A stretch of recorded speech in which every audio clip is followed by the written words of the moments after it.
Kalian pengguna MacBook baru, lalu bingung nanti mau pakai aplikasi editing video apa? Tenang saja, pada video kali ini gue memberikan satu rekomendasi aplikasi editing video yang sudah gue pakai selama 1 tahun. Assalamualaikum warahmatullahi wabarakatuh, bersama gue Bang Ade ID. Bagaimana kabar kalian semua yang lagi nonton video gue kali ini? Semoga teman-teman selalu diberikan kesehatan dan kelancaran rezeki ya. Untuk aplikasi yang gue pakai yaitu DaVinci Resolve. Jika lu tidak ingin tahu kenapa gue nyaman menggunakannya, bisa langsung skip saja. Tetapi jika teman-teman penasaran dan mempunyai pertanyaan, kok bisa ya gue sebagai konten kreator pemula betah menggunakan aplikasi editing video profesional? Nah, silakan tonton video ini sampai habis dan jangan di skip agar tidak salah paham dalam memahami isi dari video yang gue buat. Sebelum membahas lebih lanjut, ada baiknya gue akan menjelaskan sedikit tentang minimum system requirements dari aplikasi DaVinci Resolve versi 18.6.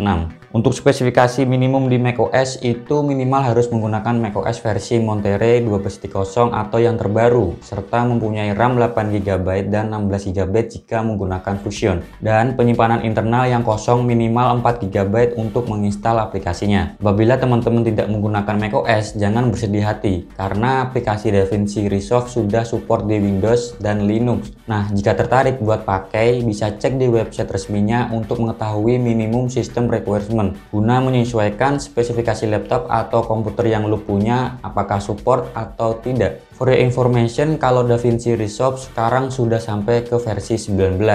Namun sampai sekarang gue belum melakukan upgrade karena masih nyaman di versi 18.6. Mungkin nanti jika penasaran dan benar-benar butuh dengan fitur baru yang dimiliki versi 19, bakalan gue upgrade sih.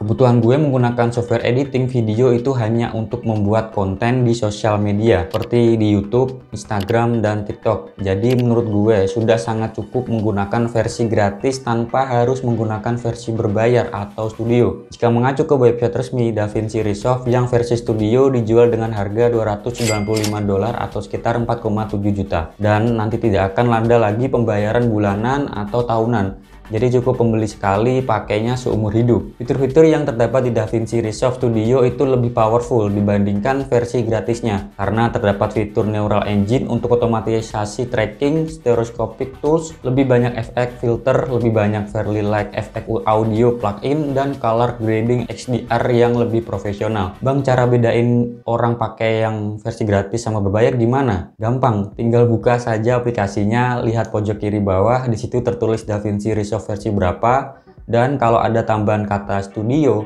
itu pasti versi yang berbayar. Jika tidak ada ya berarti versi gratis seperti punya gue sekarang ini. Dan saran dari gue, jangan pernah pakai versi studio yang bajakan. Alasannya sederhana, demi keamanan data-data di MacBook kalian biar tidak terancam terkena virus. Masa iya sih laptop udah MacBook tapi aplikasi masih bajakan? Malu dong dengan Windows.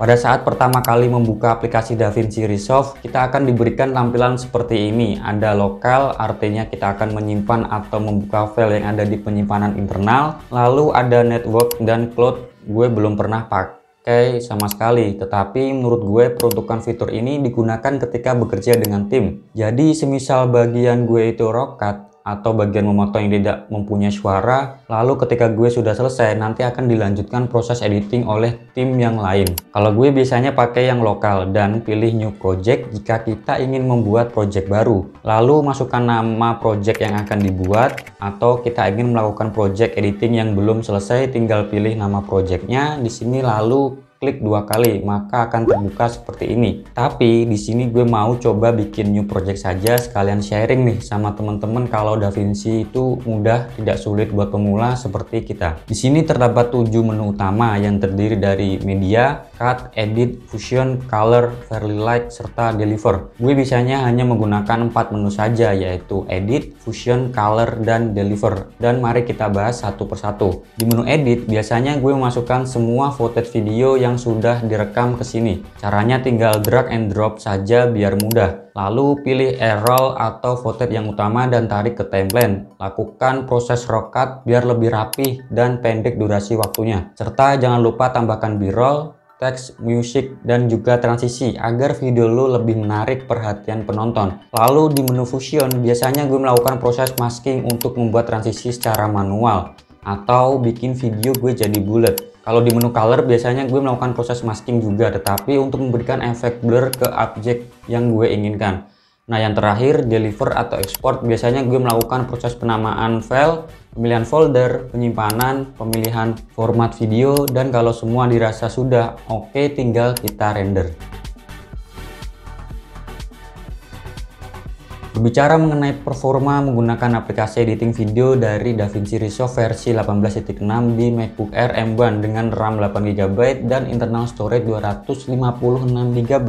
Sebelum gue memutuskan buat menggunakan DaVinci Resolve di MacBook, gue dulu sempat melakukan riset kecil-kecilan di Quora dan gue menemukan jawaban dari akun Streetway yang menjawab pertanyaan, bagaimana pengalamanmu menggunakan MacBook Air M1? Nah, di situ dia menceritakan bagaimana dengan RAM 8GB itu masih bisa menjalankan aplikasi berat seperti DaVinci Resolve. Dan dari akun Streetway juga menjawab pertanyaan lain seperti apakah MacBook Air M1 kuat dipakai untuk editing video. Dari jawaban dia sudah pernah membandingkan MacBook Pro M1 14 inch sama Alienware M15 R6 dan MacBook Air M1 dengan footage video yang sama. Kalian tahu bagaimana hasilnya? Dengan spesifikasi di atas kertas, MacBook Air M1 jauh tertinggal dari ketiga laptop yang gue sebutin tadi. Ibaratnya peringkat terakhir lah, karena kalau dilihat dari spesifikasinya untuk MacBook Pro itu sudah menggunakan RAM 16GB dan internal storage 512GB. Lalu untuk laptop Dell Alienware M15 R6 dibekali chip dari Intel i7 generasi ke-11 dan pakai Vega RTX 3070